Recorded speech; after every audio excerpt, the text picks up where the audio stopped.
Well, you've already shoveled your sidewalk and your driveway, but you might need to look up and see where your next snow removal project may come. Ooh, I think I know where this is going. As you may have noticed that this warmer weather is melting a lot of snow and ice off of your roofs. But our meteorologist Dave Cochran tells us that this warming trend is fleeting. And that means one major problem could be accumulating on your roof, and you may need to seek professional help. Our Cassie Sherm reports. It's sheets of ice like this one here that could cause many homeowners headaches and could be pretty costly. Crazy expensive. Stephen Hunter, WOW Site Services co-owner, says this recent weather could cause many problems for roofs. It's whenever the ice and stuff starts to sit on your roof and it becomes a hazard for the house. You know, we get these nice days like we have today where all the snow that's sitting up there causes that ice to form later in the evening whenever the temperature drops. And we got to come out and take the ice off the roof. Otherwise, the water will back up behind that ice and find its way into the home.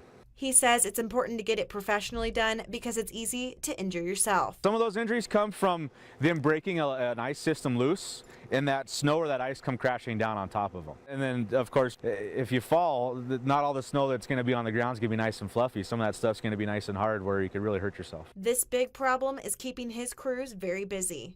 We started the week just before Christmas, and we've probably been removing ice almost every day except for maybe one day, a Sunday every week. Hunter says if you wait too long to have it removed, it could end up worse in the future. When you have Mother Nature working against you, you have the warm days like today, and then you have the cold drops in the evenings.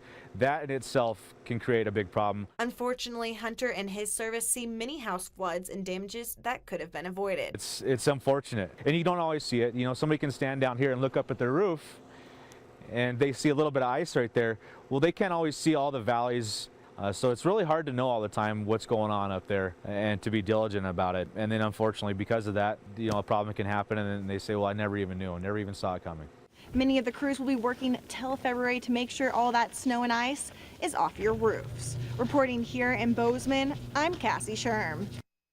And again, it's not just the ice falling and hurting someone, but when that ice forms, the water backs up into your shingles, and then the damage is brutal. And you also have to be careful when it does melt down below. It can be just as slick. So not only are you watching out for what's coming down from above, but you have to watch out where you're walking. Isn't that right, Dave? And the storm that's coming our way has the potential for a lot heavier, wetter snow. So that's going to add even more weight up there and even more moisture up there. So this is one of the times to keep in touch with what's going on up on the roof too. Yep.